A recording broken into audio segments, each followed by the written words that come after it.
আসসালামু আলাইকুম ওরহমতুল্লাহি ওবরাকাতুহ।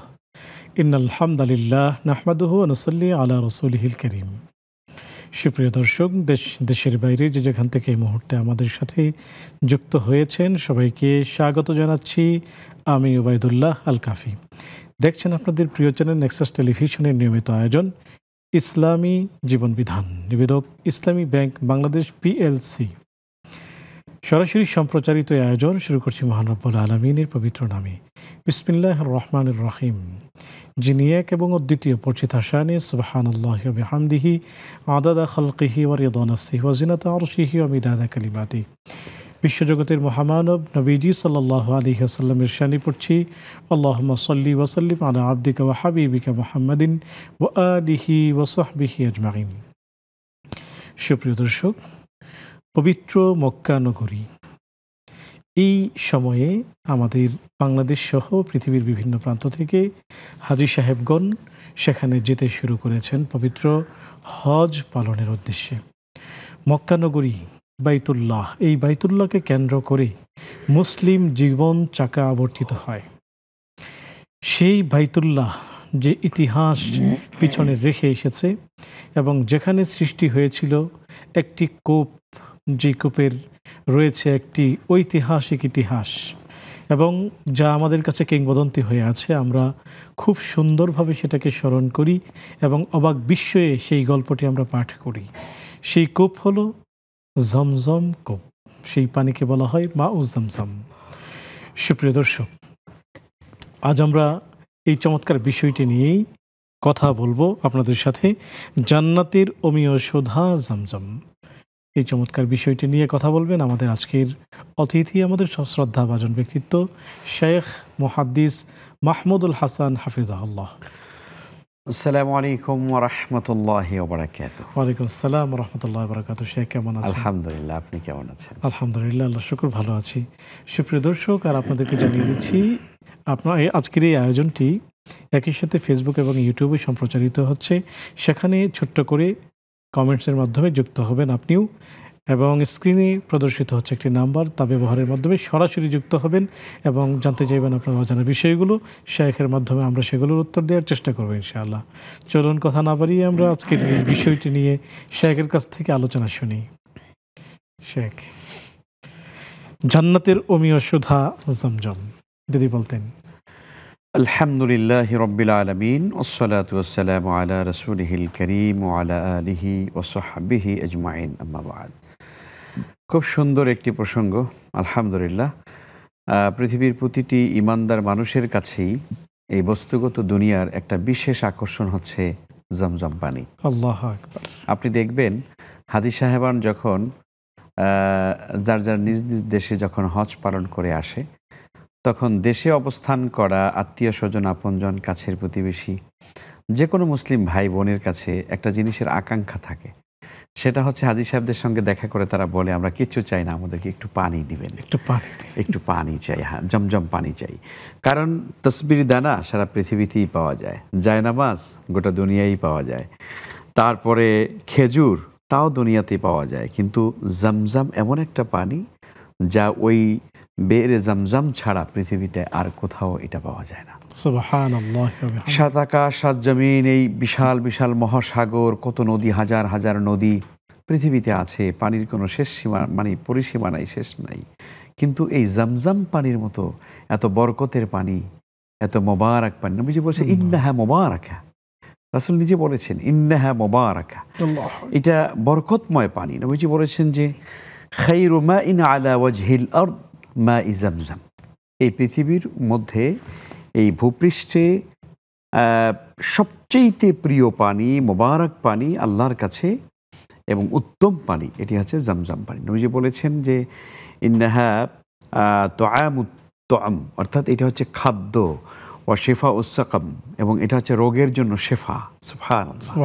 মানে কেউ যদি শুধুমাত্র, যেমন হযরতে বিখ্যাত সাহাবী হযরত আবু যর গিফারী রাদিয়াল্লাহু তাআলা আনহু, তিনি হাদিসটি বর্ণনা করেছেন। তিনি বলেন যে আমি মক্কার কাছে এভাবে রাতের পর রাত, দিনের পর দিন আমি অবস্থান করেছি, আমার কাছে কোনো খাবার ছিল না, আমি শুধুমাত্র মায়ে জমজম পান করেছি। মানে জমজম পানি দিয়ে আমার জীবন চলে গিয়েছে। এই জন্য নবীজি বলেছেন যে এটা খাদ্য, তো আম বলা হয়েছে এটাকে। আমরা জানি খাবারের ভিতরে যত রকমের উপাদান থাকে মায়ে জামজামের মধ্যে সেটা কিন্তু আছে, কিন্তু পৃথিবীর অন্য পানির মধ্যে কিন্তু সেটা নাই। এটাই হচ্ছে মৌলিক পার্থক্য। মায়ে জামজাম এত বরকতের পানি, কারণটা কি আসলে? কারণ হচ্ছে এই পানি বা এই কূপ সূচনা হয়েছিল আল্লাহর একজন প্রিয় নবী এবং তার আম্মা জানকে কেন্দ্র করে, একটা নবী পরিবারকে কেন্দ্র করে। আমরা যদি বলি একটি নবী পরিবারকে কেন্দ্র করে আল্লাহ তাআলা তার এই বরকত, তার এই কুদরতকে তিনি সূচনা করেছেন।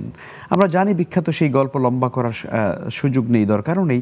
সবাই জানি আম্মাজান হাজরা আলাইহিস সালাম এবং তার শিশু সন্তান ইসমাইল আলাইহিস সালাম যখন তাদেরকে হযরত ইব্রাহিম আলাইহিস সালাম যখন সেই জনমানবহীন শূন্য মরুদ্যানে যখন রেখে আসলেন, যেখানে কোনো পানি নেই, বসতি নেই, কোনো বস্তি নেই, ঘরবাড়ি নেই, রেখে আসলেন সেখানে। এরপরে তিনি দোয়া করে আসলেন, শুধুমাত্র দোয়া করলেন, রব্বি ইন্নি রব্বি জাআলনি, রব্বি ইন্নি আসকানতু মিন যুররিয়াতি বিওয়াদিন গায়রি জি জারইন ইনদা বাইতিকাল মুহাররম রব্বানা লিয়ুকিমুস সালাহ। আল্লাহ, আমি আমার পরিবারকে এমন একটি মরুভূমিতে রেখে যাচ্ছি যেখানে জনমানবহীন শূন্য মরুভূমি, কিছুই সেখানে নেই, একেবারে গায়রি জি জারইন, কোনো জিরাত হয় না, কোনো ফসল হয় না। আল্লাহ, আমি তোমার কাছে দোয়া করি, তাদেরকে কি তুমি খাওয়াবে না খাওয়াবে ওটা আমার দরকার নেই, আমার তোমার কাছে চাওয়া হলো রব্বানা লিয়ুকিমুস সালাহ, তারা যেন নামাজ কায়েম করে। সুবহানাল্লাহ, আল্লাহু আকবার। রব্বি জাআলনি মুকিমাস সালাতি ওয়া মিন যুররিয়াতি রব্বানা ওয়া তাকাব্বাল দুআ। হযরত ইব্রাহিম আলাইহিস সালাম তিনি এই দোয়া করেছেন যে আল্লাহ, তুমি আমাদেরকে নামাজ কায়েমকারী বানাও এবং আমাদের সন্তানদেরকেও বানাও, এবং তুমি আমাদেরকে ঈমানদারদের ইমাম বানিয়ে দাও। আমাদের ওয়াজআলনা লিল মুত্তাকিনা ইমামা, মুত্তাকিদের ইমাম আমাদেরকে বানাও। সুবহানাল্লাহ। নবী ইব্রাহিম আলাইহিস সালামের এই দোয়ার বরকতের কারণেই আজ আল্লাহ তাআলা আমাদেরকে সম্মান দিয়েছেন, এবং তারই দোয়ার ফসল নবী মুহাম্মদুর রাসূলুল্লাহ সাল্লাল্লাহু আলাইহি ওয়াসাল্লাম, এবং সেই নবীজির দোয়ার ফসল আমরা তার উম্মতেরা এই পৃথিবীতে। তো কাজেই একটি নবী পরিবারের সেই স্মৃতি বিজড়িত এই জামজাম পানি। আমরা জানি সেখানে পানির প্রয়োজন হলো, খাবার ফুরিয়ে গেল, কিন্তু পানি নেই। মা হাজরা আলাইহিস সালাম তিনি সাফা থেকে মারোয়া, মারোয়া থেকে সাফা, আল্লাহ তাআলা সেই স্মৃতিটাকেও ধরে রাখলেন। আল্লাহ তাআলা সেই স্মৃতিটাকেও ধরে রাখলেন কিয়ামত পর্যন্ত সকল হাজী সাহেবানদের জন্য, যে আমার বান্দি পাগল পারা হয়ে দৌড়িয়েছে, তোমরাও সেই স্মৃতিকে স্মরণ করার জন্য তোমরা দৌড়াও। সাফা থেকে মারোয়া, মারোয়া থেকে সাফা, 7 বার আপনাকে সাই করতে হবে, এটা ওয়াজিব, আপনি করতেই হবে। এটা হজের মধ্যে এটা ওয়াজিব, না করলে পরিপূর্ণ হবে না হজ। তো এই যে দৌড়দৌড়ি করলেন, শিশু ইসমাইলকে তিনি একটু খাবার দিবেন, পানি দিবেন, কিন্তু পানি নেই, তার নিজেরও বুকের দুধ শুকিয়ে গেছে। তো আল্লাহ তাআলা জিবরিলকে পাঠিয়ে দিলেন। জিবরিল আলাইহিস সালাম ওই শিশু ইসমাইলের কদম যেখানে তিনি বালুর মধ্যে মারছিলেন, সেই জায়গা থেকে আল্লাহ তাআলা জমিনের ভেতর থেকে জিবরিল তার পাখা দিয়ে, ডানা দিয়ে আঘাত করলেন, ভেতর থেকে পানি ফুরফুর করে বেরিয়ে গেল। সুবহানাল্লাহ। সেখানে দেখলেন বিবি হাজরা আলাইহিস সালাম তিনি চলে আসলেন, এসে দেখলেন যে পানি বের হচ্ছে, তিনি সেখানে বাদ দিয়ে দিলেন, এবং সেটাই ঐতিহাসিক জামজাম কূপ হয়ে গেল। আল্লাহু আকবার। বিজ্ঞান বলেছে জামজামের পানি এমন একটি মোবারক পানি, পৃথিবীর সকল পানিতে শেওলা হয়, কিন্তু জমজমের পানিতে কোনো শেওলা হয় না। আপনি বছরের পর বছর পানি, আমার ঘরে এখনো পানি আছে, 2-3 বছর আগের জমজম পানি আছে, আমি মাঝে মাঝে দেখি, মানে এমনিই দেখি। আল্লাহু আকবার। এর মধ্যে কোনো শেওলা হয় না, কোনো পোকামাকড় হয় না, এই পানিটা ময়লা হয়ে যায় না, কারণ নবীজি বলছেন ইন্নাহা মুবারাকা। শুধু কি তাই, নবীজি সাল্লাল্লাহু আলাইহি ওয়াসাল্লামকে যখন আল্লাহ তাআলা মেরাজে নেবেন, তখন জিবরিল আসলেন, তার বক্ষকে তিনি মানে ওপেন হার্ট সার্জারি করে ফেললেন, উন্মোচন করে ফেললেন, এবং তার ভেতরে ঈমান এবং হিকমতকে তিনি ঢুকিয়ে দিলেন, এবং সেখানে তার কলিজাকে তিনি ধৌত করলেন আল্লাহ তাআলার হুকুমে, জিবরিল আলাইহিস সালাম, এবং সেটাকে তিনি কি দিয়ে ধুইলেন? মায়ে জামজাম। নবীজি সাল্লাল্লাহু আলাইহি ওয়াসাল্লাম মানে বক্ষ বিদারণ করা হলো, এবং তার বক্ষকে ধৌত করা হলো মায়ে জামজাম দিয়ে, অন্য কোনো পানি নয়। এই জন্য এটা মোবারক পানি, এর ভিতরে হিকমা আছে, রাহমা আছে, বারাকা আছে, খাদ্যের সকল উপাদান আছে। আল্লাহ তাআলা তৌফিক দেন এই জামজামের পানি, এটি সকল রোগের জন্য শেফা। আপনার যত বড় কঠিন রোগ হোক, আপনি জামজামের পানি পান করান, নিয়ত করে পান করান, ইনশাআল্লাহ তাআলা শেফা হয়ে যাবে। শুকরান, জাযাকুমুল্লাহ। শেখ, আমরা আসবো, দুজন দর্শককে যুক্ত করে নিচ্ছি। আসসালামু আলাইকুম ওয়া রাহমাতুল্লাহ। জি, ওয়ালাইকুম আসসালাম ওয়া রাহমাতুল্লাহ। হুজুর, আমি মোহাম্মদ নীলা বলছিলাম। জি, আপনাকে স্বাগত। হজের বিষয় যাচ্ছে, বাট আমার আজকে তো হজের বিষয়ে প্রশ্ন নেই, আমার অন্য দুটো প্রশ্ন আছে। জি সেটা হচ্ছে যে আমরা যে মানে প্রচলিত কথা আছে যে জোড়া কলা খেতে হয় না মেয়েদের, বা হচ্ছে যে আমরা যে মুরগিটা খাই মুরগির পেটের মধ্যে একটা জাতীয় ডিম থাকে, এই ডিমটাও নাকি মেয়েদের খেতে হয় না। এইটা আসলে সত্য কিনা? যে কোনো জিনিস জোড়া জোড়া কলা বা জোড়া কোনো ফল খেতে হয় না, এটা সঠিক কিনা? আর একটা হুজুর, মানে কিছু ব্যালেন্স আছে যেটা ব্যাংকে রেখে যে ইন্টারেস্টটা আসে, হ্যাঁ, অন্য কোনো ইনকামের সোর্স নেই, কিন্তু ইনকাম মানে যেটা আসে প্রফিটটা ধরেন 15-16 হাজারের মতো মান্থলি, তো এটা ছাড়া তো মানে আয়ের কোনো পথ নাই। তো এই ইন্টারেস্টটা তো আমি খেতেও চাই না, এটা সুদ পর্যায়ে যায়, কিন্তু আমার তো কোনো আয় নেই। তো ওই ব্যালেন্সটা আসলে সুদ হবে কিনা আমি নিতে পারবো, যদি একটু খুলে বলতেন উপকার হতো হুজুর। শুক্রিয়া প্রিয় বোন, আপনি আমাদের সাথেই থাকুন, শায়েখ উত্তর দিচ্ছেন ইনশাআল্লাহ তাআলা। আসসালামু আলাইকুম রহমতুল্লাহ। জি, কে আছেন আমাদের সাথে? আসসালামু আলাইকুম। আসসালামু আলাইকুম। জি, দর্শক নেই, লাইনটি বিচ্ছিন্ন হয়েছে। শেখ খুবই চমৎকার আলোচনা করছিলেন, আমরা শুনবো ইনশাআল্লাহ তাআলা। আগে প্রশ্নের উত্তরগুলো জেনে নেই। জোড়া কলা অথবা জোড়া যে কোনো জিনিস মেয়েদের খাওয়া নিষেধ, এটি কি আসলে শরীয়তের কোনো বিষয়, যদি বলতেন? অনেক ধন্যবাদ বোনকে, শুক্রিয়া জানাই। সুন্দর, আসলে আমাদের বোনেরা এমন এমন প্রশ্ন নিয়ে আসেন যেগুলো আসা প্রয়োজন। গ্রামে গঞ্জে সমাজের ভিতরে মানুষের মধ্যে এই ধরনের নানা রকমের প্রশ্ন আছে, মানুষের মধ্যে প্রচলিত হয়ে আছে বিষয়গুলো। আমি বরং উল্টো বলি বোন, আপনাদেরকে কেউ কেউ বলেছেন যে যমজ কলা খাওয়া যাবে না, আমি বলি যমজ কলা পেলেই খাবেন। কেমন? এরকম ডাবল যা আছে এগুলো বেছে বেছে খাবেন আর আল্লাহ শুকরিয়া করবেন, আল্লাহর শুকরিয়া করবেন যে আল্লাহ তুমি কত সুন্দর করে দুটো কলাকে জোড়া দিয়ে দিয়েছো, আল্লাহ সুবহানাল্লাহ সুবহানাল্লাহ আলহামদুলিল্লাহ, এটা বলে খাবেন, যত পারেন বেশি বেশি খাবেন।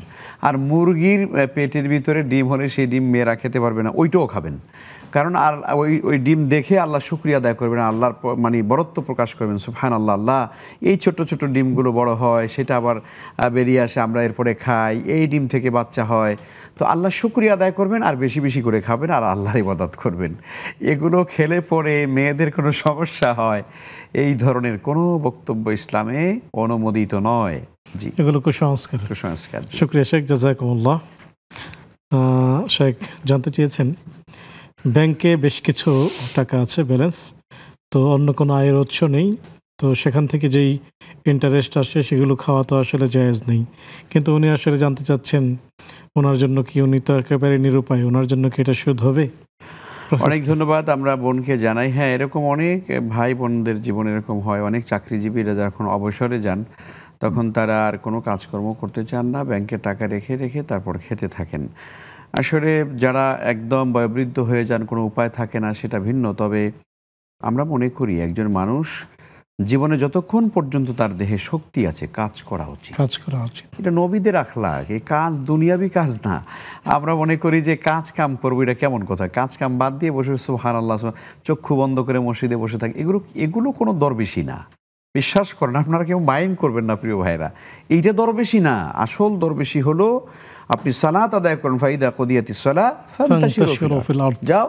হযরত ওমর রাদিয়াল্লাহু তাআলা লাঠি নিয়ে তারপরে বলছেন যে এর পরের রক্তে তোমাদেরকে যদি দেখি, মানে গোল হয়ে বসে আছে কিছু লোকেরা, বলে কি করো? আল্লাহ বিল্লাহ করি, খাও কই?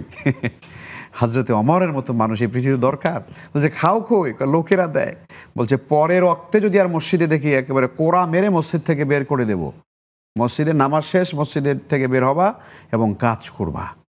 তো এই যে কাজ, কর্মমুখী জীবন, আজকে আমাদেরকে বিধর্মীরা, অন্য জাতিরা আমাদেরকে শিখায় যে কাজ করতে হয়। আরে মিয়া, কাজ করতে হয়, এই কথা পৃথিবীতে কে শিখিয়েছে? সর্বপ্রথম থেকে জমিনে কাজ করেছেন নবীরা। হযরতে আদম আলাইহিস সালাম তিনি কৃষক ছিলেন, হযরতে সুলাইমান আলাইহিস সালাম তিনি জেলে ছিলেন, হযরতে দাউদ আলাইহিস সালাম তিনি কামার ছিলেন, মুসা আলাইহিস সালাম তিনি জেলে ছিলেন, আপনার রাখাল ছিলেন, আমাদের নবী ব্যবসায়ী ছিলেন, রাখাল ছিলেন।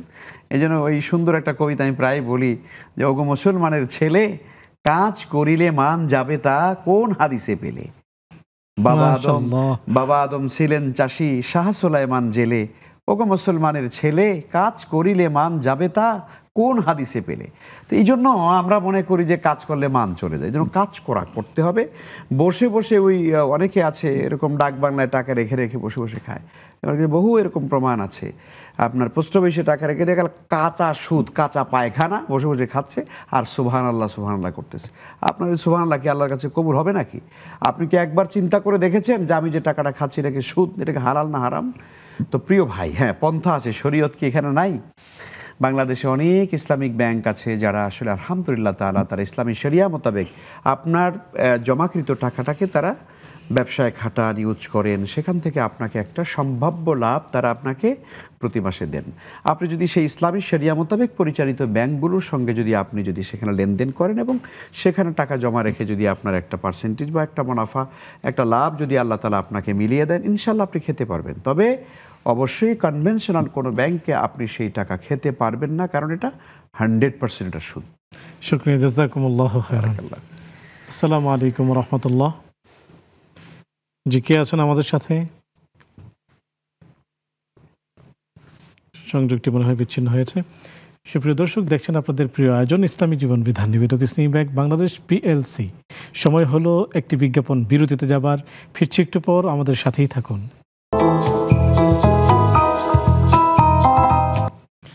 আসসালামু আলাইকুম ওয়া রাহমাতুল্লাহি ওয়া বারাকাতুহু। সুপ্রিয় দর্শক, বিরতির পর সাদর আমন্ত্রণ জানাচ্ছি আপনাদের প্রিয় আয়োজন ইসলামী জীবন বিধানে, নিবেদক ইসলামী ব্যাংক বাংলাদেশ PLC। আলোচনা করছেন শেখ মাহমুদুল হাসান, সাথে আছে আমি ওবায়দুল্লাহ আল কাফি। আলোচনা চলছে জান্নাতের অমীয় সুধা জমজম। চলুন আমরা শেখের কাছে যাচ্ছি। শেখ বলছিলেন মা ও জমজম লিমা শরিবালা, যদি বলতেন যে মা ও জমজম অসুস্থ ব্যক্তি যদি খায় তাহলে আল্লাহ তাআলা শিফা রেখেছেন। জি, রাসূল সাল্লাল্লাহু আলাইহি ওয়াসাল্লাম তিনি নিজেও এই পানি শেফার জন্য গ্রহণ করেছেন, সাহাবায়ে কেরামও এটা শেফা হিসেবে গ্রহণ করেছেন।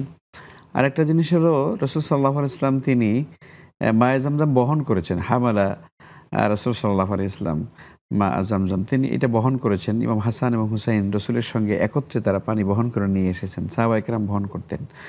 তো এখন আমাদের সমাজে অনেক লোকেরা এই মায়ে জামজাম দিয়ে ব্যবসা করতে চায় আর কি, অথচ এটা আল্লাহর একটা নিদর্শন, আল্লাহর একটা রহমত, এটি বরকতের পানি। আরেকটা ব্যাপার হচ্ছে, মায়ে জামজামের যে কূপ, এটি বিজ্ঞান প্রমাণ করেছে, আধুনিক মডার্ন সায়েন্স প্রমাণ করে দেখেছে যে এই পানিটা, এই কূপটা এতটা সুন্দর একটা বরকতের, যেটা কখনো নিঃশেষ হয়ে যাবে না, কখনো শুকিয়ে যাবে না। আমরা জানি যে গভীর নলকূপও কিন্তু একসময় দেখা যায় যে শুকায় বা পানি আসে না, এরকম হয়, পানির স্তর লেয়ার নিচে চলে যায়। কিন্তু জমজমের পানি, এই কূপটা এতটাই সুন্দর, এতটাই বরকতের, আল্লাহ তাআলা এটাকে মানে তার নিদর্শন হিসেবে তৈরি করেছেন যে এটার পানি কখনোই নিঃশেষ হয়ে যায় না। আপনি চিন্তা করে দেখেন, মায়ে জামজাম সৃষ্টি হয়েছে কত হাজার হাজার বছর আগে। আমরা যদি ধরি হযরত ইব্রাহিম আলাইহিস সালামের জামানায়, তার মানে 4.5 থেকে 5,000 বছর। সুবহানাল্লাহ, এত বছর আগে মায়ে জামজাম তৈরি হলো, অথচ কত পৃথিবীর কত কোটি কোটি কোটি কোটি মানুষ এই পানি পান করলো, অথচ এই পানি কোনোদিন এখনো পর্যন্ত এমন হয় নাই, শোনা যায় নাই যে মায়ে জামজামের খুব শুকিয়ে গেছে, পানি আর উঠতেছে না, এটা কিন্তু শোনা যায় নাই। তো এই জন্য এটা বারাকাত। আর আল্লাহ সুবহানাহু ওয়া তাআলা তিনি তো কোরআনে কারিমে বলেছেন, মক্কার বাইতুল্লাহর চতুর্দিকের এই নিদর্শনের ব্যাপারে আল্লাহ তাআলার বক্তব্য হলো ফিহি আয়াতুম বাইয়িনাতুন। আল্লাহ বলছেন যে আমার এই কাবার চতুর্দিকে আছে সুস্পষ্ট কিছু নিদর্শন। আল্লাহ এরপরে একটা বলে দিলেন, বলছে আমি একটা কয়ে দেই তোমাদেরকে, বলে দিই, তোমরা তো হয়তো চিনবা না। আল্লাহ বলছেন ফিহি আয়াতুম বাইয়িনাতুন মাকাম ইব্রাহিম। আল্লাহ বলছেন যে একটা বলে দিলাম, মাকাম ইব্রাহিম।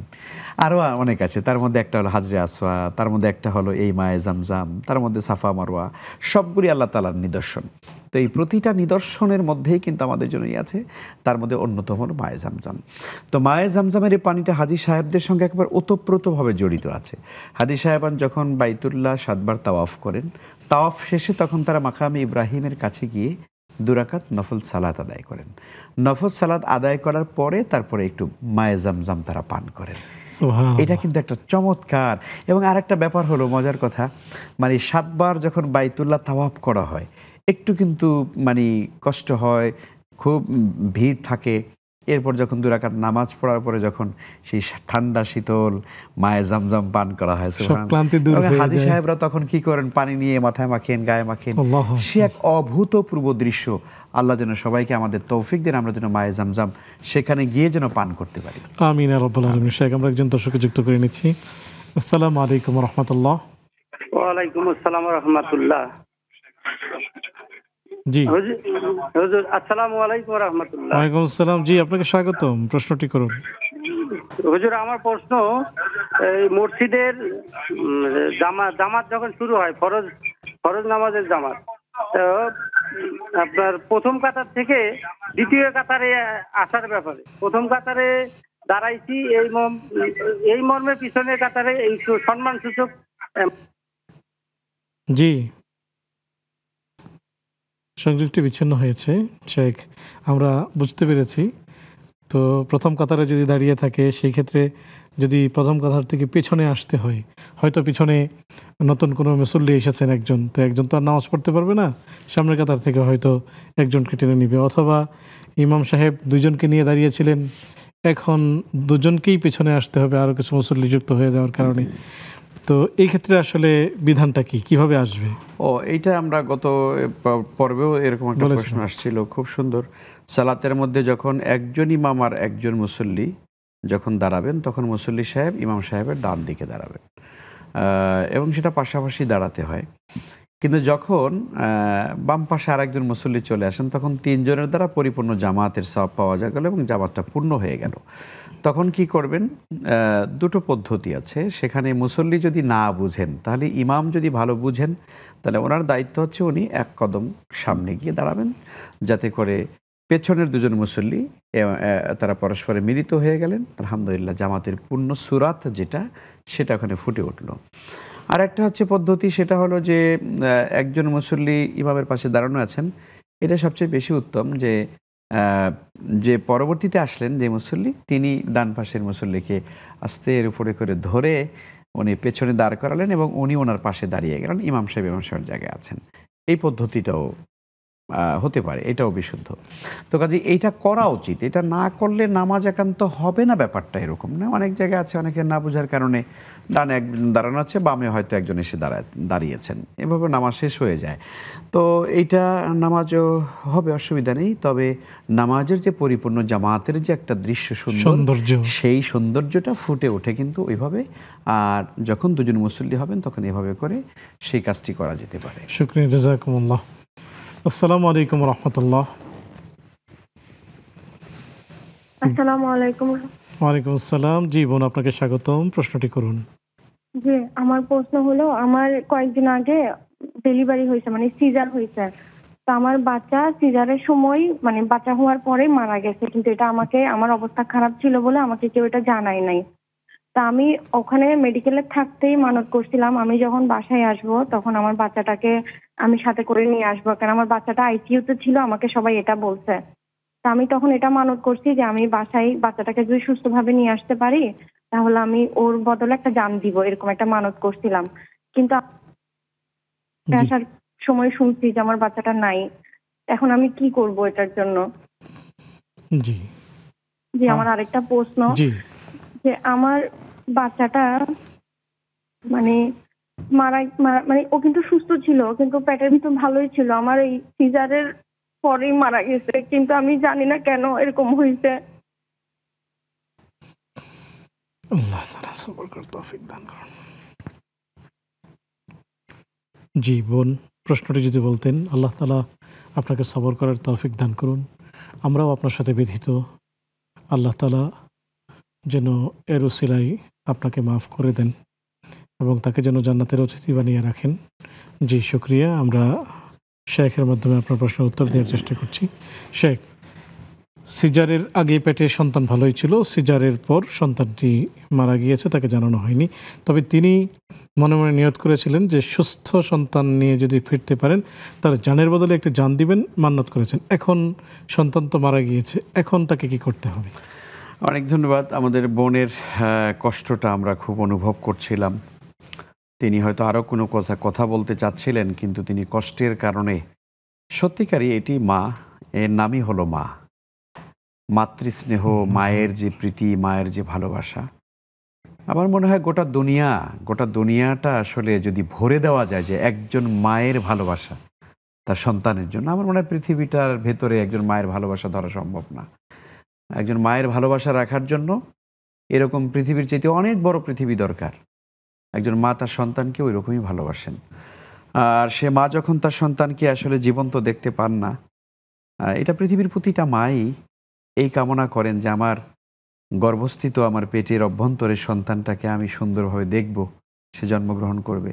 কিন্তু সেই আশাটুকুন যখন পূরণ হয় না, সন্তানটি যখন মায়ের সামনে এসে আর কান্না করার ভাষা যখন তার থাকে না, তখন সেই মা নিশ্চয়ই তার হৃদয়ের ভেতরে যে কষ্টটা, এই কষ্ট আসলে আমার মনে হয় যে পৃথিবীর চাইতেও, আকাশের চাইতেও বড় এই কষ্টটা। তাই জন্য আমরা আমাদের বোনের জন্য দোয়া করি। তিনি আসলে অনেক কষ্টে আছেন নিশ্চয়ই।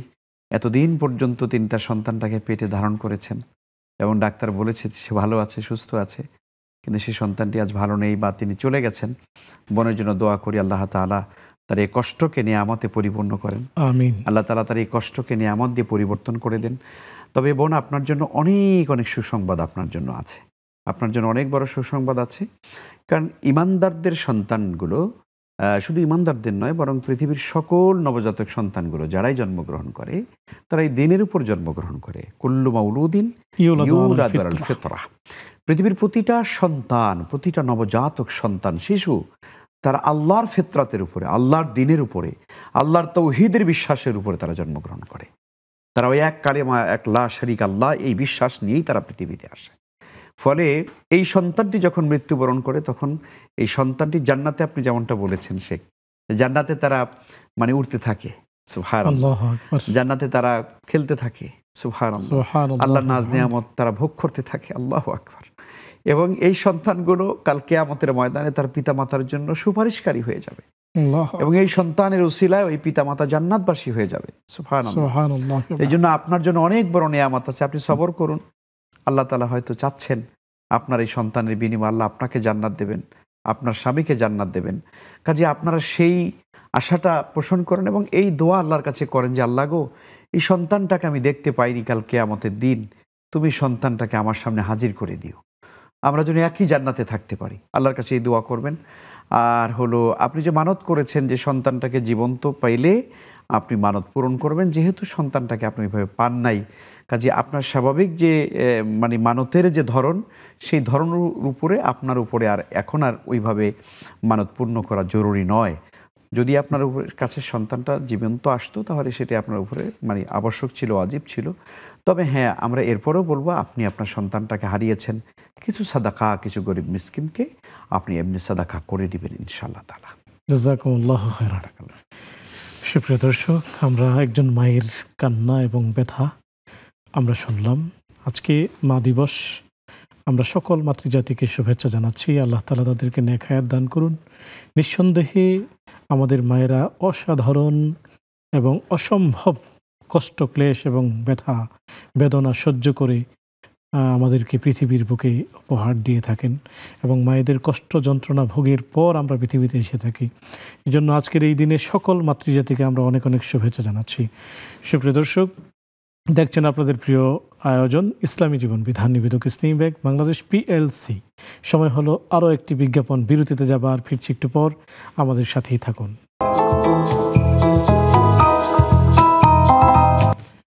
আসসালামু আলাইকুম রহমতুল্লাহি ওয়াবারাকাতুহু। সুপ্রিয় দর্শক, বিরতির পর সাদর আমন্ত্রণ জানাচ্ছি আপনাদের প্রিয় আয়োজন ইসলামী জীবন বিধানে নিবেদক ইসলামী ব্যাংক বাংলাদেশ পিএলসি। আলোচনা করছেন শেখ মুহাদ্দিস মাহমুদুল হাসান হাফিজাহুল্লাহ, সাথে আছে আমি ওবায়দুল্লাহ আল কাফি। আলোচনা চলছে জান্নাতের অমীয় সুধা জামজাম। সেই সাথে আমরা পেয়েছি আপনাদের বেশ কিছু প্রশ্ন, জানতে শেখের কাছে চলে যাচ্ছি ইনশাআল্লাহ তাআলা। শেখ, যদি বলতেন, মাহরাম ছোট ভাই, মাহরামকে হজে নেবার পরিমাণ টাকা থাকলে কি হজ ফরজ? জি, আলহামদুলিল্লাহ, অনেক ধন্যবাদ। প্রথম কথা হচ্ছে যে হজ ফরজ আপনার উপরে আর্থিকভাবে হয়েছে কিনা, সেটি একটি গুরুত্বপূর্ণ বিষয়, যে আপনি সেই পরিমাণ সম্পদ আপনার কাছে উদ্বৃত্ত আছে কিনা, যে টাকাটা আপনি দিয়ে পবিত্র বাইতুল্লাহ যাবেন, আসবেন এবং পরিবারের অন্যান্যদের খরচ আপনি বহন করবেন, সেই পরিমাণ টাকা আপনার কাছে প্রথমত আপনার কাছে আছে কিনা, তাহলে প্রথম ক্রাইটেরিয়া আপনার উপরে হলো। এরপরে হচ্ছে যে হ্যাঁ, আপনি শুধুমাত্র টাকা হলেই, আপনার টাকা হলেই আপনি হজ করতে পারবেন না। একজন নারী হিসাবে অবশ্যই আপনাকে মাহরাম নেয়ার মতো আর্থিক সঙ্গতিও লাগবে। তো কাজেই আপনি যদি নিজে এবং আপনার মাহরাম দুজনের যদি সেই পরিমাণ টাকা যদি থাকে, সব কিছু বাদ দিয়ে উদ্বৃত্ত, যেটা দিয়ে মক্কা মদিনা আপনি যেতে আসতে পারেন এবং হজের কার্যক্রম সম্পাদন করতে পারেন, তবেই আপনার উপরে হজ ফরজ। শেখ জানতে চেয়েছেন মেয়েদের কি পরিমাণ টাকা থাকলে হজ ফরজ হবে? না, মেয়েদের আর পুরুষের কোনো বিষয় না। হজ ফরজ হওয়ার জন্য শর্ত হচ্ছে আপনার কাছে বছরের যে কোনো সময় আপনার বাইতুল্লাহ যাওয়ার এবং আসার মতো ওই পরিমাণ খরচ, ধরুন এখন বর্তমান হিসাব অনুসারে যদি কারো কাছে অন্তত ৬-৭ লাখ টাকা বা কমপক্ষে ৫.৫-৬ লাখ টাকা, বি বা সি ক্যাটাগরিতে কমপক্ষে এত টাকা এখন বর্তমানে খরচ হয়ে যাচ্ছে, তো আপনি ধরুন কমপক্ষে মিনিমাম ৫ লাখ টাকা বছরের কোনো একটা সময় আপনার কাছে এই পরিমাণ টাকা উদ্বৃত্ত চলে আসলো, যেটাতে আপনার পরিবারের ভরণ পোষণের জন্য খরচ হচ্ছে না, অন্য কোনো আপনার জরুরাতের জন্য এই টাকাটা খরচ হচ্ছে না, কিন্তু এটা আপনার কাছে জমা আছে এবং যে কোনো সময় আপনার কাছে এই টাকাটা আসছে অতিরিক্ত হিসাবে, তখনই আপনার উপরে হজের এই বিধানটা চলে আসলো। তো কাজেই সেই বিধানটা নারী এবং পুরুষ যে কারো ক্ষেত্রেই কিন্তু একই কথা, নারীদের জন্য আলাদা কোনো বিষয় নেই। মূল কথা হচ্ছে মক্কা এবং মদিনা যাওয়া এবং আসার মতো এবং পরিবারের যারা থাকবেন তাদের খরচ ভরণ পোষণ দেওয়ার মতো একটা অতিরিক্ত অর্থ যদি আপনার কাছে আসে, তাহলে সেটা আপনার জন্য। নারীদের ক্ষেত্রে মাহরামের খরচ লাগবে না? হ্যাঁ, ওইটা তো আমরা একটু আগে বললামই। হ্যাঁ, নারীদের ক্ষেত্রে উদ্বৃত্ত তাদের জন্য মাহরাম, এই খরচটা তাদেরকে দিতে হবে। জি, শুকরিয়া, জাযাকুমুল্লাহ। শেখ, মসজিদের উন্নয়ন কাজের জন্য কি কোনো ভিন্ন ধর্মী লোকের টাকা ব্যবহার করা যাবে? না, মসজিদের উন্নয়নের জন্য কোনো ভিন্ন ধর্মীর টাকা নেওয়া যাবে না। ওলামায়ে কেরাম কেউ কেউ বলেন একান্ত যদি ওয়াশরুম টয়লেট ব্যবহার বা সেখানে তৈরি করার কোনো প্রসঙ্গ থাকে, সেক্ষেত্রে ওই টাকাটা কাজে লাগানো যেতে পারে। কিন্তু মসজিদের মূল রওনক, মসজিদের সেজদার জায়গা, মসজিদের ইবাদতের যে মূল জায়গা, এই জায়গাগুলোতে কখনো কোনো দিন অন্য ধর্মের, অন্য বিশ্বাসের মানুষের টাকা নেওয়া যাবে না। কারণ এটা মুসলমানদের একটি আলাদা সম্মানের জায়গা, যেখানে মুসলমানরা ইবাদত করবে, আল্লাহকে সিজদা দিবে, এমন জায়গাতে কখনই বিধর্মীদের টাকা, এমনকি হারাম টাকা পর্যন্ত নেওয়া জায়েজ নেই। আমরা জানি বাইতুল্লাহ যখন মক্কার কুরাইশরা যখন তৈরি করলো, তখনও তারা কিন্তু অবৈধ টাকা নেয়নি, অথচ তারা কিন্তু মুশরিক ছিল। আপনি চিন্তা করে দেখুন, তারা মুশরিক ছিল, কিন্তু তারা কিন্তু সিদ্ধান্ত নিয়েছে যে কাবা পুনর্নির্মাণ করার ক্ষেত্রে আমরা কোনো অবৈধ টাকা নেব না, তাদের যতটুকু না ততটুকুনি। এবং সেই কারণে দেখেন হাতিমে কাবাটা কিন্তু এখনও পর্যন্ত আলাদা। এই হাতিমে কাবা তো কাবাদ ইব্রাহিম আলাইহিস সালাম, এটা তো ইব্রাহিম আলাইহিস সালামের বুনিয়াদ ছিল, কিন্তু এটা আলাদা হলো কেমন করে? এই ঐতিহাসিক ঘটনা কিন্তু এখান থেকে হয়েছে। মক্কার কুরাইশরা যখন দেখলো যে মাল সামানা আর নাই, শেষ হয়ে গিয়েছে, তখন তারা ঠিক আছে তাহলে এতটুকুনকে বাহিরে রাখো। এটা আল্লাহরই একটা ফয়সালা যে আল্লাহ যেন কিছু মানুষ যেন ওই জায়গায় ঢুকে কাবা করে ঢোকার সব পেয়ে যায়। তো এটা ওখানে রয়ে গেল। তো ফলে দেখা গেল মক্কার কুরাইশরা পর্যন্ত বাইতুল্লাহ পুনর্নির্মাণ করবার ক্ষেত্রে হারাম টাকা, অবৈধ টাকাকে তারা কোনোভাবে অনুমোদন করে নাই। অথচ মানে বাস্তবতা কিন্তু ভিন্ন আমাদের বর্তমান সমাজের। আমাদের মসজিদগুলো সুরন্মট্টালিকা হচ্ছে, পাকা হচ্ছে, দালান হচ্ছে, এই হচ্ছে, এসি হচ্ছে, কার্পেট হচ্ছে, সবই হচ্ছে। এখানে হালাল না হারাম কোনো বাদ বিচার করা হচ্ছে না। ফলে মসজিদ পাকা হচ্ছে আর আমাদের ইমান কিন্তু কাঁচা হচ্ছে, ইমান কিন্তু কাঁচা হয়। এই জন্য আমরা পরিষ্কার ইসলামের দৃষ্টিভঙ্গি হচ্ছে মসজিদের এই নির্মাণ কাজে কখনো অবৈধ টাকা, হারাম টাকা আর অন্য ধর্মের, অন্য বিশ্বাসের মানুষের টাকা নেওয়ার কোনো সুযোগ নাই। জাযাকুমুল্লাহু খাইরান। আসসালামু আলাইকুম ওয়া রাহমাতুল্লাহ। ওয়া আলাইকুম আসসালাম। জি, আপনাকে স্বাগতম ভাই, প্রশ্নটি করুন।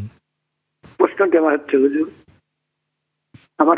ওয়া আলাইকুম আসসালাম, আমি ঈশ্বরদী পাবনা থেকে বলছি, বাবুল বিশ্বাস। আমার প্রশ্ন হুজুর, আমি মসজিদে গেলাম, যা দেখি দুটা কাতার পুরা হয়ে গেছে, আমি একা পিছনের কাতারে, আমার সামনে আর কোনো মুসল্লি নাই, আমি আর সামনে কোনো কাতারে আবার দাঁড়ানোর কোনো প্লেস নাই, আমি এখন ওই অবস্থায় একাই নামাজ পড়বো না আমি কি অবস্থায় কি করবো ওই সময়? এইটুকু আমার প্রশ্ন। জি প্রিয় ভাই, সাথে থাকুন, শায়েখ উত্তর দিচ্ছেন। শেখ, এই প্রশ্নের উত্তরটি আপনি দিয়েছেন, তারপরে যদি আবার বলতেন যে পিছনে উনি একক হয়ে গিয়েছেন, সামনের কাতার পূর্ণ হয়ে গেছে, উনি এখন কি একাই নামাজ পড়বেন নাকি করবেন?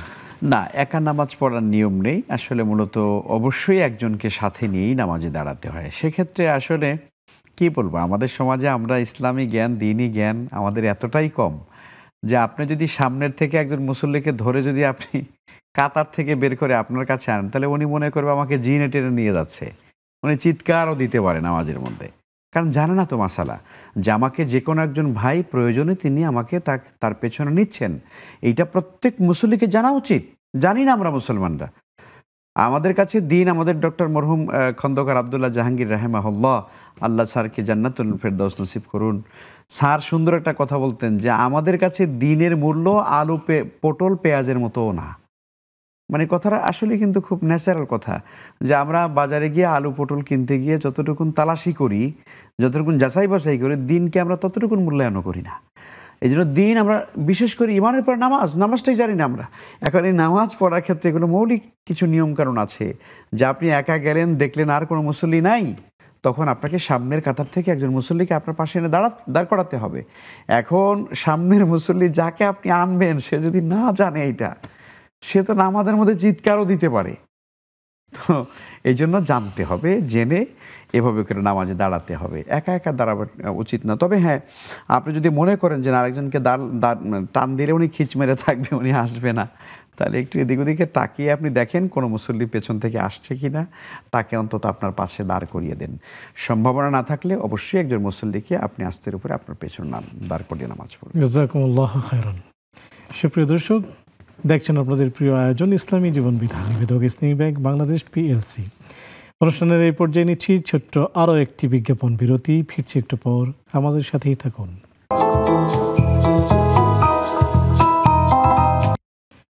আসসালামু আলাইকুম রহমতুল্লাহি আবরাকাতুহ। সুপ্রিয় দর্শক, বিরতির পর সাদর আমন্ত্রণ জানাচ্ছি আপনাদের প্রিয় আয়োজন ইসলামী জীবন বিধানে, নিবেদক ইসলামী ব্যাংক বাংলাদেশ PLC। আলোচনা করছেন শেখ মাহমুদুল হাসান হাফিজাহুল্লাহ, সাথে আছে আমি ওবায়দুল্লাহ আল কাফি। সুপ্রিয় দর্শক, আমরা আজ মা দিবস, দেশীয় আইন এবং দুনিয়ার মানুষের নিয়ম অনুসারে, তবে ইসলামে কিন্তু কোনো মা দিবস নেই। ইসলামের প্রতিটি দিনই হলো মা দিবস, প্রতিদিনই মাকে সম্মান মর্যাদার আসনে রাখতে হবে। এই বিষয়টি নিয়ে আমরা শেখের কাছ থেকে প্রথমে একটু আলোচনা শুনবো, তারপর অন্যান্য প্রশ্নে যাবো ইনশাআল্লাহ তারা। শেখ, যদি বলতেন, একজন দর্শকও জানতে চেয়েছেন আসলে ইসলামে কোনো মা দিবস বা কোনো দিবস আছে কি না? জি, অনেক ধন্যবাদ। আসলে ইসলামে এখন যেভাবে করে হাজার হাজার দিবস তৈরি হয়ে গেছে, আমি একদিন পেপারে দেখলাম ডিম দিবস। ইয়া আল্লাহ, ডিম দিবস, এটাও একটা দিবস। যাই হোক, মানে এই মানবতার যে দুর্দশা যে কোন পর্যায়ে গিয়ে নেমে গেছে। তো মা দিবস, বাবা দিবস, এগুলো আসলে মানুষ তৈরি করেছে। ইসলাম গোটা মানবতার জীবনকে নিরাপদে রাখার জন্য ইসলাম যত ব্যবস্থাপনা গ্রহণ করেছে, পৃথিবীর কেউ সেটা দিতে পারেনি। একজন বাবা মার ব্যাপারে আল্লাহ তাআলা কত সুন্দর করে বলেছেন। দর্শক, আপনারা অবাক হয়ে কোরআন পড়ুন, আপনারা কোরআন পড়লে আপনারা বুঝতে পারবেন। আল্লাহ বলছেন, ওয়াকাযা রাব্বুকা আল্লা তা'বুদু ইল্লা ইয়্যাহু ওয়া বিল ওয়ালিদাইনি ইহসানা। দেখুন কি মজার ব্যাপার। আল্লাহ প্রথমেই বললেন যে তোমার রব তোমাকে ডিসিশন দিয়েছেন, এটা চূড়ান্ত ফয়সালা করে দিয়েছেন যে তাকে ছাড়া কারো গোলামি করবে না। পরই আল্লাহ তাআলা বলছেন ওয়াবিল ওয়ালিদাইনি ইহসানা, পিতা মাতার সাথে সদাচরণ করবে, ভালো ব্যবহার করবে। দেখুন, এহসান বলা হয়েছে। আল্লাহু আকবার। এহসান শব্দ নিয়ে ব্যাখ্যা করতে গেলে আমাদের অনেক সময় লেগে যাবে। এহসান মানে হচ্ছে সর্বোত্তম ভালো আচরণ, সর্বোত্তম, যেটা কোনোদিন মানে পরিমাপ করা যাবে না। এহসান করা, দয়া করা। এরপরে এহসান কেমনে করবেন আল্লাহ তাআলা, সেটার একেবারে ডিটেল বিস্তারিত আলোচনা আল্লাহ তাআলা করছেন। ওয়ালা তাকুল্লাহুমা উফিন ওয়ালা মানে দুজনের একজন বিরুদ্ধ হয়ে গেল, তাদের সাথে ভালো আচরণ করবে, তাদের সাথে খারাপ আচরণ করবে না, ভালো ভালো কথা বলবে, তাদেরকে ধমক দিবে না, তাদেরকে, এই যে কথাগুলো আল্লাহ তাআলা বলছে, আপনি বলেন পৃথিবীতে কোন ধর্ম, কোন জাতি এত সুন্দর করে বলেছে যে পিতামাতার সঙ্গে ভালো আচরণ করো। এই জন্য ইসলাম যদি আমরা সত্যিকারে বুঝি, তাহলে আমাদের কোনো দিবস পালন করতে হবে না। আজকে দুর্দশা হয়েছে, আমাদের দুর্ভাগ্য হয়েছে যে ইসলামকে আমরা মনে করেছি, এটা আমাদের দরকার নাই, এখন ফলে হয়েছে কি, এখন বাবা দিবস, এখন মা দিবস, এখন শিশু দিবস, এখন স্বামী দিবস, এখন স্ত্রী দিবস, দিবস আর শেষ নাই। অথচ এক ইসলামকে মেনে চললেই আপনার আমার গোটা জিন্দিগিটা সুন্দর হয়ে যেত। এই জন্য আমরা মনে করি পিতামাতার প্রতি আমাদের গোটা জিন্দিগিটাই তাদের সাথে আমাদের ভালো আচরণ করতে হবে। এখন এই মা দিবস বাবা দিবস কার জন্য? ওই সকল মানুষের জন্য যাদের বাবা মা থাকে কোথায়? বৃদ্ধাশ্রমে থাকে। তারা বছরে একবার, আজকে মা দিবস, মাকে ফুল নিয়ে এখন যাবে, কিছু ভালো খাবার নিয়ে যাবে মায়ের কাছে। আর যেই আমার মা আমার সঙ্গেই থাকে, আমার সেই মা তো প্রতিদিন, আমি মায়ের জন্য, মা আমার পান খেতে চায়, আমি মাকে পান খাওয়াই, মা আমার ওষুধ খেতে চায়, মাকে ওষুধ, মা কমলা খেতে চায়, কমলা কিনে খাওয়াই। তো সেই মায়ের জন্য তো আমার মা দিবস তো প্রতিদিনই থাকে। তো এই জন্য মাকে ভালোবাসুন, বাবাকে ভালোবাসুন, নিজের কাছে রেখে, বৃদ্ধাশ্রমে রেখে নয়, ওই আপনার ওল্ড হোমে নয়, ওল্ড হোমে রেখে তারপরে এগুলো পিতামাতার সাথে ভালো আচরণ করা যাবে না। এই জন্য ইসলামে কোনো দিবসের ওইভাবে গুরুত্ব নেই। তবে হ্যাঁ, এরপরও যদি এমন হয় যে একটা দিবস দিলে মানুষ কিছুটা অন্তত চেতনা ফিরে আসবে, তাহলে সেটা ওই দৃষ্টিকোণ থেকে দেওয়া যেতে পারে। কিন্তু এই দৃষ্টিকোণ থেকে নয় যে সারা বছরে কোনো খবর নাই, একদিনে মায়ের খবর নিব, এটা ইসলাম জায়েজ করে না। শুকরিয়া, জাযাকুমুল্লাহু খাইরান। শেখ খুব চমৎকার বলেছেন। আসলে বর্তমান সময়ে তো আমরা এমনটিই করছি, শুধু সেই একটি নির্দিষ্ট দিন একটু ভালোবাসা প্রকাশ করছি। শেখ জানতে চেয়েছেন, জমজমের পানি কি শরীরের যেখানে ব্যথা সে জায়গায় দেওয়া যাবে? 100%। সুবহানাল্লাহ, অবশ্যই দিতে পারবেন, অবশ্যই দিতে পারবেন। জি শেখ, অনেক প্রশ্ন এসছে। আমরা যে স্বপ্নে খারাপ আবার ভালো কিছু দেখি, এই খারাপ ভালো স্বপ্নে কি কোনো কিছুর সংকেত বোঝায়? হ্যাঁ, বোঝায়। স্বপ্ন 3 রকমের হয়। একটা আল্লাহ সুবহানাহু ওয়া তাআলার পক্ষ থেকে আসে, আরেকটি হচ্ছে শয়তান কখনো কখনো মানুষকে নানান রকমের বিষয়ে দেখাবার চেষ্টা করে। 3 নম্বর হচ্ছে মানুষ যা কিছু ভাবে, কল্পনা করে, দিনের আলোতে যা কিছু মানুষ কাজের ভিতর দিয়ে অতিবাহিত করে, সেটার একটা প্রতিবিম্ব রাতের অন্ধকারে তার স্বপ্ন যোগে সেটা আসে। তো আল্লাহর পক্ষ থেকে যেগুলো আসে, আল্লাহু আকবার, অবশ্যই সেগুলো একটা ইন্ডিকেশন আপনার জন্য। হ্যাঁ, ভালো, আপনার যদি কোনো ভালো কিছু থাকে তার ইন্ডিকেশন আপনি স্বপ্নে পাবেন। আপনার যে কোনো বিপদ আপদ মুসিবত যদি আসে তারও কিন্তু আপনি একটা ইন্ডিকেশন পাবেন। আমি দেখেছি কিছুদিন আগে একটা বাচ্চা খুব অসুস্থ হয়ে গিয়েছে। তো বাচ্চাটাকে আমার কাছে আনা হলো, আমার কাছে বলা হলো যে বাচ্চাটা, বা কোনোভাবেই ডাক্তার তার MRI পর্যন্ত করা হয়েছে, কিন্তু কোনো রোগ ধরা পড়ছে না, কিন্তু বাচ্চাটা সুস্থ না, বাচ্চাটা অসুস্থ।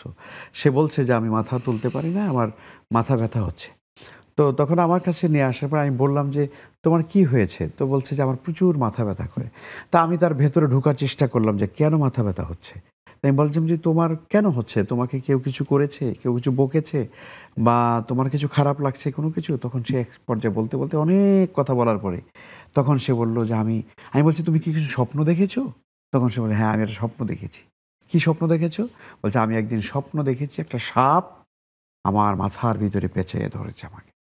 দিস ইজ ইন্ডিকেশন তার জন্য যে কোনো একটা খারাপ, একটা বদনজর অথবা একটা খারাপ কিছু তার শরীরের উপরে এটা প্রভাব বিস্তার করেছে, এবং সে কারণে তার এটা মাথা ব্যথা হচ্ছে, সে অসুস্থতা বোধ করছে, ভালো হচ্ছে না।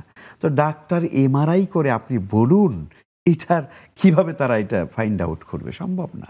তো আমি তাদের জন্য, আমি বাচ্চার জন্য বলছি একটাই তোমার জন্য ট্রিটমেন্ট, সেটি হচ্ছে তাকে রুকিয়া আশ-শরঈয়া, আল্লাহর কালাম দিয়ে তাকে রুকিয়া করতে হবে। তখন ওই বাচ্চার মাকে আমি এটা বলার পরে সে মা, আমি বলছি আপনি রুকিয়া করবেন, কাউকে দরকার নেই, আপনি করবেন, মা হিসাবে আপনি করবেন। তার মা বলছে আমি যখন তাকে রুকিয়া করি তখন সে একদম সুস্থ হয়ে যায়। সুবহানাল্লাহ। এই জন্য স্বপ্ন সত্যিকারই ভালো এবং মন্দকে ইন্ডিকেশন করে। ছোট্ট করে যদি বলতেন। মায়ে জামজাম এটি আমাদের জন্য অনেক বড় বরকতের পানি, মোবারক পানি। রাসূল নিজেই বলেছেন মোবারক, এবং এটির ভিতরে রয়েছে আমাদের জন্য একদিকে খাদ্যের উপাদান, আর একদিকে রয়েছে আমাদের জন্য রোগের শেফা। কাজে এটা আমরা গ্রহণ করব, তবে অপচয় করব না কখনো। অনেক হাজি সাহেবান দেখা যায় একদম পানিটাকে ফেলতে থাকেন, অতিরিক্ত করতে থাকেন, এটা কখনো করা উচিত না। আল্লাহ তাআলা তৌফিক দান। শুকরিয়া, জাযাকুমুল্লাহু খাইরান। বারাকাল্লাহ। সুপ্রিয় দর্শক, এই ছিল আজকে আমাদের আয়োজন। আপনাদেরকে অনেক অনেক শুকরিয়া জানাচ্ছি। আগামী পর্ব দেখার আমন্ত্রণ জানিয়ে সে পর্যন্ত ভালো থাকুন, সুস্থ থাকুন। আসসালামু আলাইকুম ওয়া রাহমাতুল্লাহি ওয়া বারাকাতুহু।